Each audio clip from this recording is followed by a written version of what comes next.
Welcome to Dark Whispers. Before we begin, a warning. The mountains remember everything. Footsteps, voices, secrets. Every echo comes back eventually. And in the deep fold of the Appalachians, some echoes aren't yours. These 8 encounters were gathered from scattered reports, old ranger logs, anonymous testimonies, half-burned journals found in abandoned cabins, and one voicemail that ended in a scream no human throat should have been able to produce. They don't belong to one place or one time, but the mountains link them like veins beneath the skin. And tonight you'll hear them, not as stories, as echoes. 1. The hollow where the whistling stops.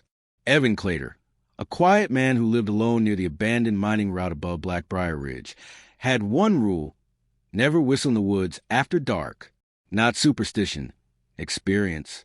He said the mountains whistled back. In October of 2019, a group of hikers rented his cabin. They heard the warning, laughed it off, and whistled anyway. 3 sharp notes slicing the cold air. They claimed something answered, but not like an echo, more like a person standing 3 feet behind them. Evan overheard their fear, stepped outside and growled. If it answered, it's already close. Later that night, the hikers were jolted awake by another whistle, soft, searching, like someone feeling around with sound. The tone wasn't playful anymore. It was directional, moving around the cabin. The group stayed inside, except for one, a girl named Bray. She insisted it had to be another hiker, lost in the dark. She opened the door. She never screamed. She gasped, like the air had been knocked out of her, and then her footsteps faded as if she had been dragged. Search teams came the next morning. They found footprints in the frost. Hers, then something beside them, something barefoot but human-shaped, too long, too deep. Evan Clater boarded up his cabin 2 weeks later. When asked why, he said, "The whistler got bold. It doesn't wait for you to call anymore." 2. The old mine that breathes. Down in the abandoned Carter No. 6 mine, locals reported strange drafts, air moving out instead of in. Rangers assumed collapsing tunnels, temperature shifts, normal geological reasons, until they recorded something inside the airflow.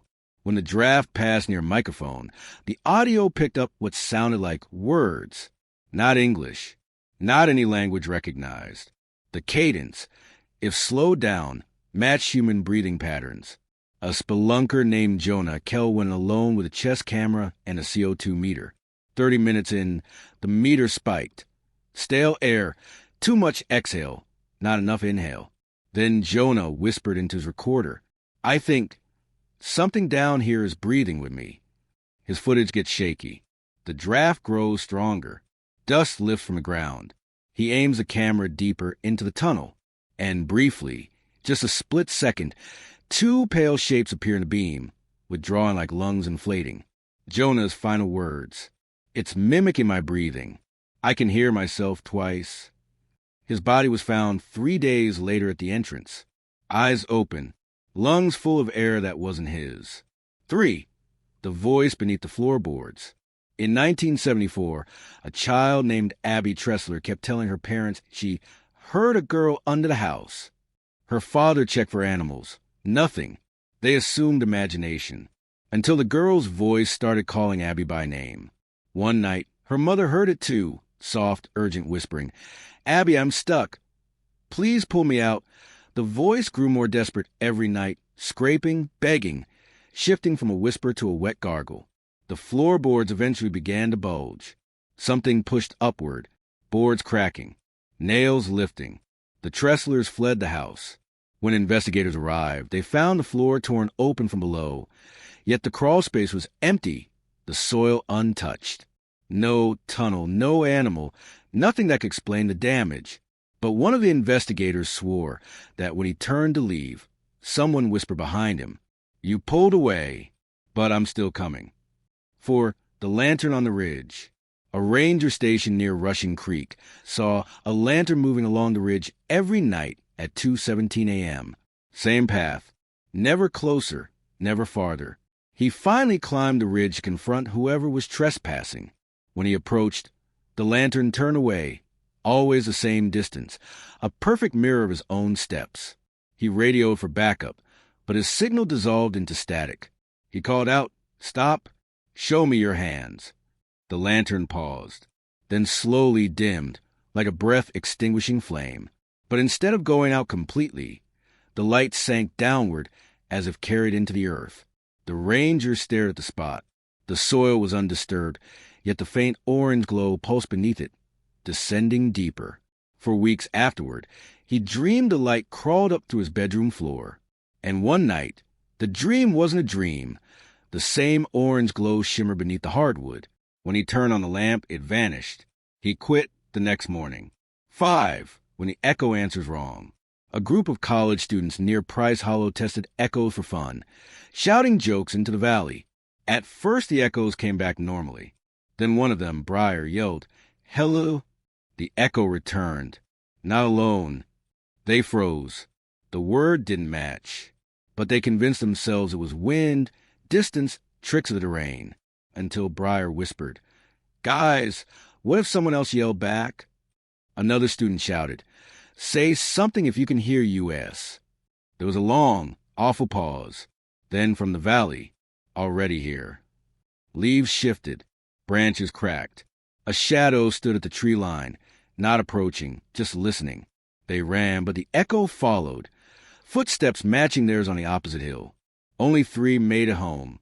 The mountains are quieter at night, but it isn't peace. It's listening.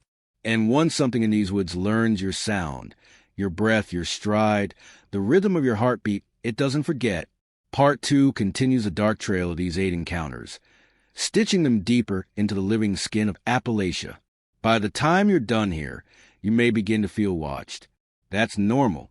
The original storytellers felt the same. 6. The one that walks like you. Caleb Morton was a hunter, patient and experienced. He could identify friends by the sound of their steps long before he ever saw them. It was a point of pride. The woods speak if you know how to listen, he always said. But in February of 2016, the woods repeated something back at him he had never taught.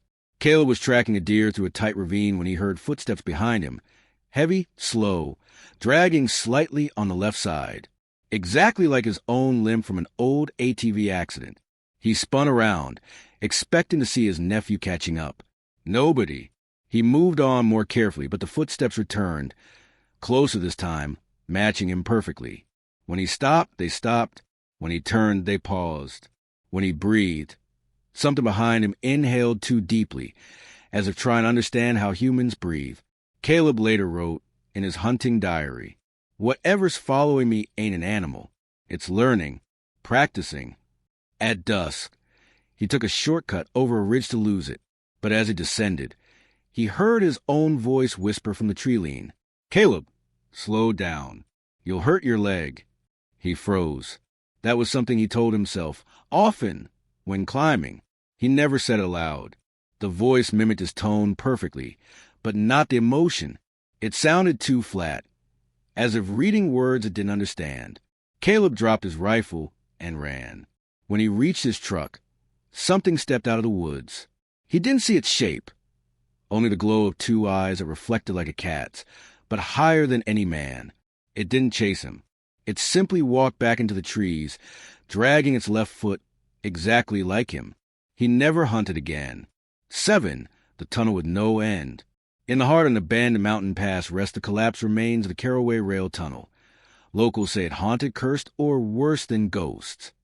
The state fenced it off after multiple disappearances. But in 2008, 2 urban explorers, Nell and Grant, cut through the fencing. Inside, the tunnel smelled like wet stone and iron. Their flashlights flickered as if something interfered with the batteries. They marked the wall with chalk every 10 paces, a safety trick to prevent getting lost. 10 minutes in, Grant noticed something wrong. The chalk marks weren't behind them anymore. Instead, they started appearing ahead of them. Faint lines glowing in their flashlight beams, as though drawn just seconds earlier. They turned around to leave, but the space behind them looked wrong. Too long. The exit, once a pinprick of daylight, faded entirely as if swallowed by distance. Nell whispered, "We're walking in place." Grant reached for her hand. His fingers brushed something cold. Her hand, he thought. But when he looked down, Nell was several feet away from him, trembling. Whatever he touched had more fingers than a human hand. Their camera captured only one clear bit of audio in the darkness. A faint metallic grinding, like the tracks above him were still moving, though no train had passed since 1912. When search teams found him 2 days later, both were unconscious near the entrance. They had walked less than 30 feet inside, according to footprints. But both had aged. They looked exhausted, drained, like they'd been walking for days. Nell refused to talk about what they saw ahead of them, except for one sentence. It wanted us to follow, but I think we'd still be walking. 8. The sobbing woman of Briar's descent. This encounter is older than most, a regional legend whispered for decades, but with enough consistency that some believe it began as a real event. They call her the Weeper of Briar's descent. The story goes that travelers on the bend above Briar's descent often hear a woman crying softly along the slope. When they approach, the sobbing shifts, becoming closer, louder, until it's right behind them. But no matter how fast they turn, no one is there. A hiker named Daisy Foster was the first in years to see something. She was crossing the bend alone when she heard breathing, wet, desperate, ragged. The crying started deep in the valley, then rose fast, too fast, climbing the slope like it had no body, no weight. Daisy froze. The sobbing reached her side. A cold hand wrapped around her wrist. Daisy screamed and pulled away. She fell hard but scrambled backward, watching the trail. The crying stopped instantly.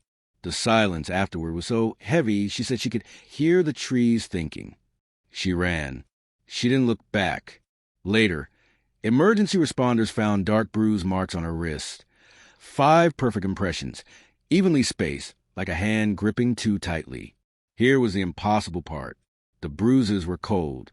A doctor said the skin temperature around them dropped nearly 20 degrees. Daisy eventually moved out of the state. She said the sobbing woman followed her home for weeks, always outside the house, never inside, until Daisy learned one trick. If she played loud music, the crying couldn't be heard. But the moment the music stopped, footsteps circled her home, pacing in slow, deliberate rings. 9. The screaming logbook.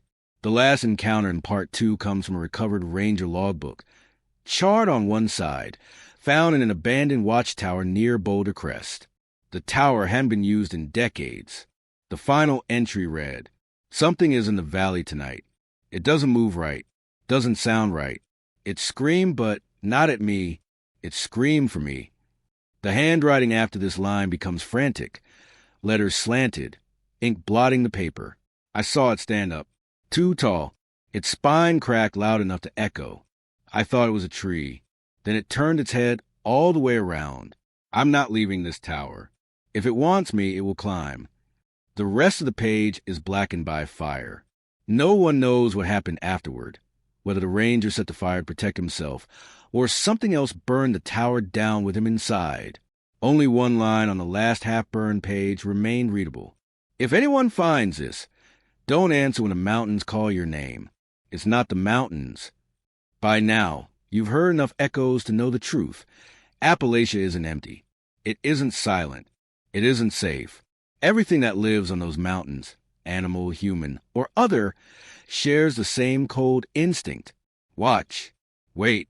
Learn. Part 3 dives into 3 of the most unsettling encounters tied to the dark echo phenomenon, moments where watchers became hunters and hunters became prey. 10. The leaf skinner of Red Hollow. In 1993, a road maintenance crew clearing storm debris near Red Hollow found something strange. A mound of leaves piled unnaturally high, about the size of a person. They assumed it was just wind. They pushed the mound aside with a shovel. Something moved underneath. The foreman, a man named Travis Doyle, described what he saw.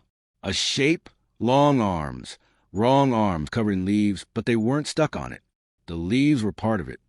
The thing uncurled slowly, silently, the leaves shifting like muscles beneath a thin skin. No eyes, no mouth, just a suggestion of a face pressed from beneath the leaf layers. They ran. Every single man sprinted toward the trucks, but the creature didn't chase. It followed, not fast, not loud, just walking. The shuffle of dry leaves, steady and patient. Over the next week, local residents reported the same sound outside their homes. Always in slow three-step patterns. Always just beyond the edge of the porch light. One night, Travis woke to leaves falling from the ceiling. The creature was on his roof. Police later found claw-like impressions dug into the shingles. Marks too thin and long for a bear, too deep for a raccoon, and too deliberate to be wind. Travis moved away from Red Hollow. He said that when he drove out of town, he saw a leafy figure standing perfectly still beside the treeline, head turning to follow his car, leaves rippling across its body like breathing. He died in 2018. His daughter swears that every fall, someone leaves a neat pile of leaves on his grave, perfectly shaped like a person. 11, the thing in the treeline that counts. A retired teacher named Maria Sanwell lived alone near Rabbit's End Trail. She was organized to the point of obsession, labeled shelves, color-coded calendars, everything in its place. So when she heard a soft clicking noise outside her window at 11:47 p.m. one night, she wrote it down. 11:47 p.m., clicking, like tapping, 3 taps. The next night it returned, 3 taps.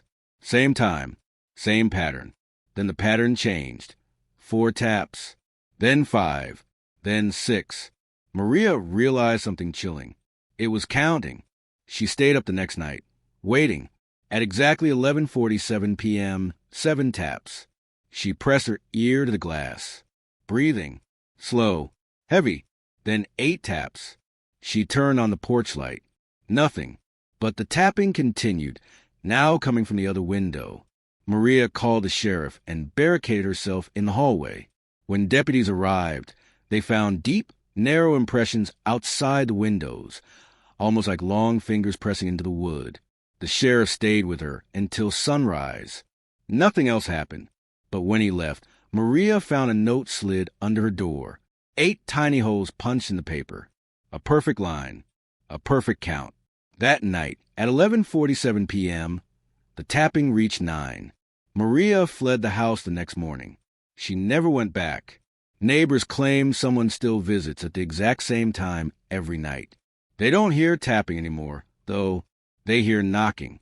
12. The Backward Man of Sorrow Creek. This encounter comes from a half-burned family journal, found in an attic during a foreclosure.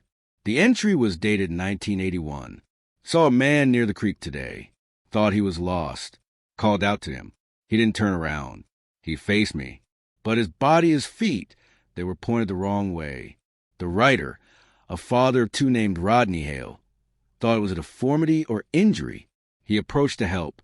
The man moved, but not like a man. His legs stepped backward, his torso following after like it was being tugged by invisible strings.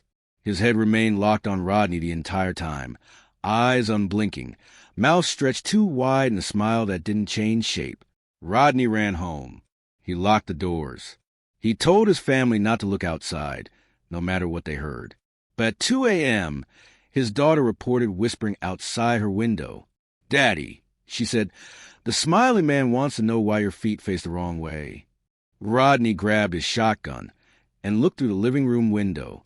The backward man stood in the yard, but now his head was twisted around entirely, facing backward, matching his feet, like he had rearranged himself to be correct. He began to walk toward the house, each step bending, grinding, limbs bending both ways like rubber pulled too far. Rodney fired through the window. The figure collapsed, but didn't fall down. It folded, in on itself, like collapsing a paper figure. It slid into the tall grass and was gone. The Hale family left that night. The house stands empty now, except for one strange detail, noted by inspectors. All the footprints leading away from the home go in 2 directions at once. The heel marks point forward. The toes point back. 13. The echo that lies. Near Salt Pine Valley, a pair of cousins, Joe and Laura, liked exploring caves. They weren't professionals, just curious. They loved the echoes. The way sound bounced like the mountain was answering.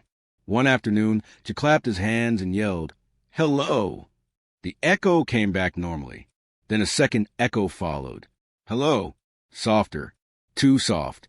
as if someone whispered it from inside the rock. Laura laughed nervously. Do it again. Just shouted, "Who's there?" Silence. Then, "You are." They both froze. Jill whispered, "We're done. Let's go." They turned around, only to hear the echo behind them whisper, "Don't go." They ran toward the entrance, but the cave suddenly felt longer, the exit dimmer. The echo grew louder, mocking their footsteps, their breathing, their fear. Right at the entrance, Laura slipped. Jill turned to help, and the echo said, in a perfect imitation of Laura's voice, "Leave her." Jill dragged Laura outside. Sunlight broke the voice instantly. It snapped away like a severed thread. When they reached their truck, Jill realized something horrifying.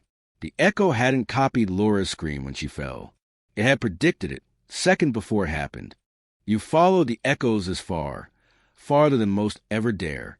Part 4 takes you into the heart of the phenomenon, where the mountains stop whispering and start speaking directly. These are the encounters where the living try to flee, but the land itself rose up to meet them. Here, the echoes aren't reflections. They're warnings, or invitations. 14.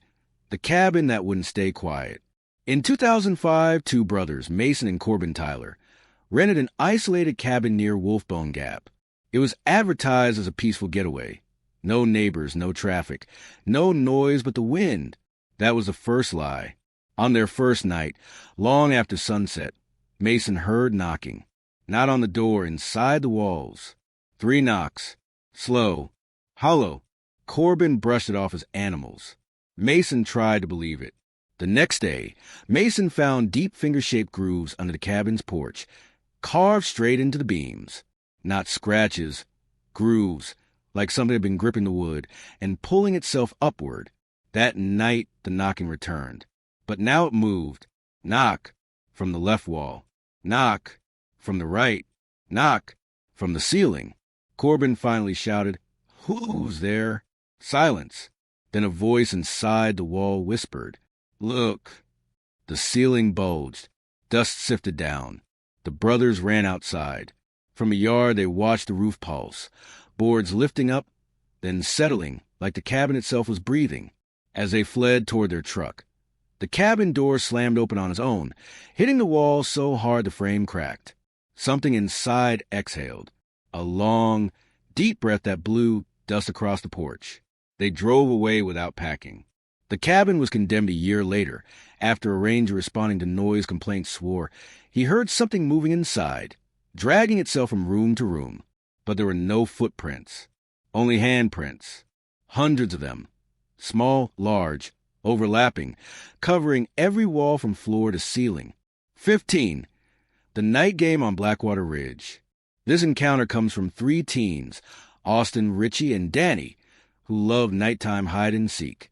They went up to Blackwater Ridge, a place where the hills roll like frozen waves. Austin hit first. He climbed into a shallow gully and waited. Minutes passed. The woods crackled. He heard Richie calling, "Austin, you there?" Then Danny, "Austin, come on." He stayed hidden, smiling. Then both voices called again. But they were coming from opposite directions, too far apart for the real Richie and Danny to shout in unison. Austin's smile faded. He stayed perfectly still. Suddenly, Richie's voice came from just above the gully. "Austin, I see you." Austin bolted uphill. When he reached the clearing, Richie and Danny were already there, panting, terrified. They both swore they'd heard Austin's voice calling them into the woods. But the voice didn't say their names. It said, "Come play." The 3 of them ran for the trail. Halfway down, something crashed through the trees behind them. Heavy, 4-limbed, fast. They didn't look back. When they reached the bottom, Danny made a horrible noise, half scream, half sobbing. Scratches raked across her calf. Not from a branch. From fingers. Thin, long fingers that dug in just enough to draw blood. Austin said the worst part wasn't the chase. It was a sound from the ridge as they fled. A voice calling their names. Each name overlapping. Coming from many mouths. But all of them perfectly mimicking the voices of the 3 friends. 16. The shadow and the floodlights. A construction crew outside Ashfern Hollow worked night shifts to finish a new service road. They used huge floodlights that lit the forest like daylight. One night, the floodlights went dark for 2 seconds. Just 2. When they came back on, there was a shape at the treeline. Tall, lean, standing unnaturally still. The men froze. They shouted. The shape didn't move. A few minutes later, the lights flickered again. Off. On. The shape was now 10 feet closer. Every time the lights flickered, off. On. Off. On. It moved closer without ever appearing to move. By the 5th flicker, it stood at the edge of the worksite. Now they could see it better. It wasn't a person. It wasn't even pretending to be. Its limbs were too long. Its posture too collapsed. Like something wearing a person's outline but not understanding how it should fit. Then the lights went out entirely. A scream tore through the dark. Tools clattered. Someone fell. When the floodlights flickered back to life, the shape was gone. But the dirt showed impressions, deep, unnatural footprints that didn't match any living creature. Some were backward, some sideways, some looked like hands. The worker who screamed was unharmed, but he refused to speak about what he saw. He quit the next day. He now lives 2 states away and refuses to stand in any room if a light bulb flickers. 17. The voice on the scanner. Volunteer firefighters near Timberwash Run use handheld scanners to communicate during emergency calls. One winter night, at 3:21 a.m., every scanner in the station powered on at once. Every single one. Static filled the room. Then a faint voice spoke. "Help me?" They thought it was a distress call from the forest. A team went out searching. Half a mile in, the scanners activated again. "Help me, please?" The voice was clearer. "Close." They followed it deeper into the trees. The scanners chirped again. Then the voice said, "Behind you." Everyone spun around. No one was there. The scanners burst into shrill, high-pitched feedback that sent the team running back to the trucks. Back at the station, one firefighter replayed the recording and noticed something horrifying. The voice wasn't just begging for help. It was repeating their footsteps, their breathing, their radio chatter, layering it back at them like a mocking echo.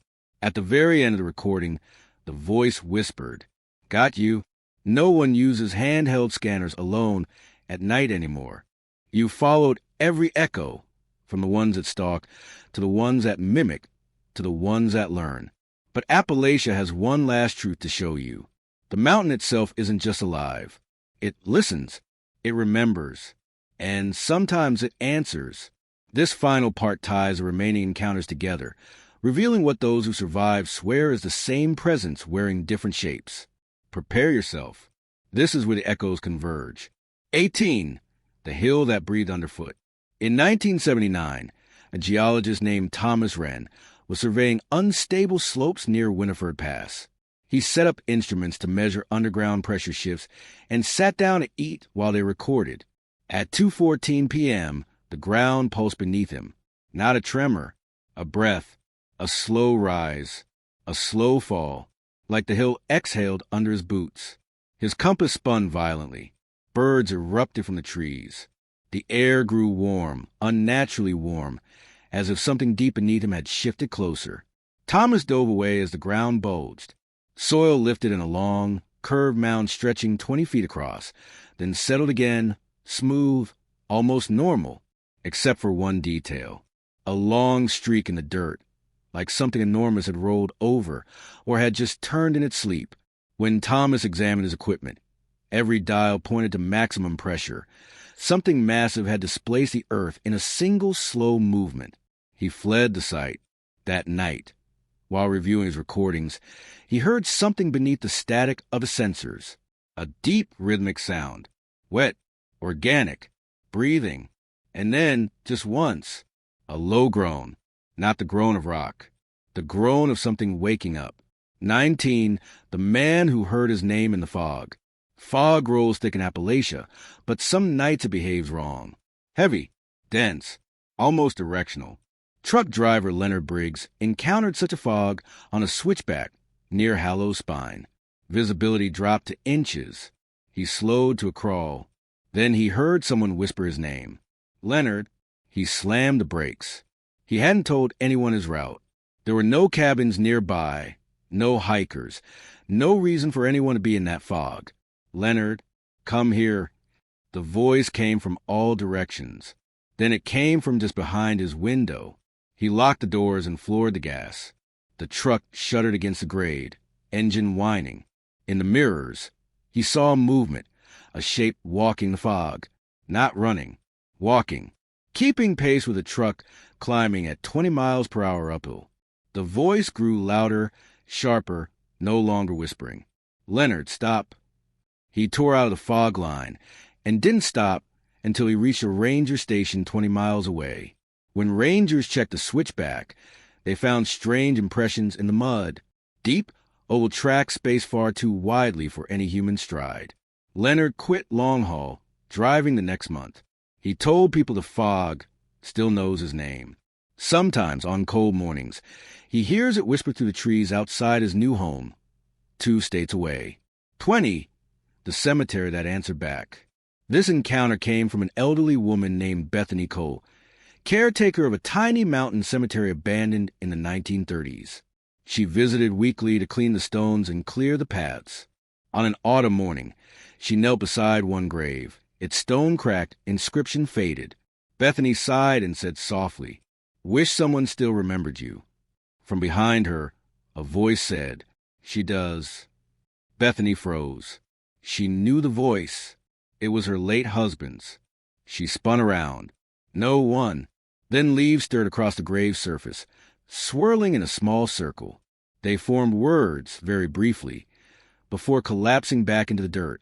"Hello." Bethany staggered backward. Tears streamed down her face. She whispered her husband's name. The leaves rose again. The wind shaped them into another word. "Run." She bolted. As she reached the path, she heard heavy footsteps, multiple sets, moving between the stones. She didn't look back. She didn't breathe until she reached her car.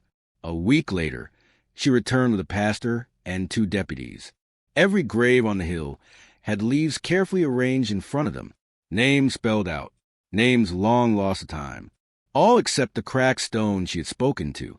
That one was bare, and the ground beside it had sunk downward, as if something had climbed out. 21, the forest that knew too much.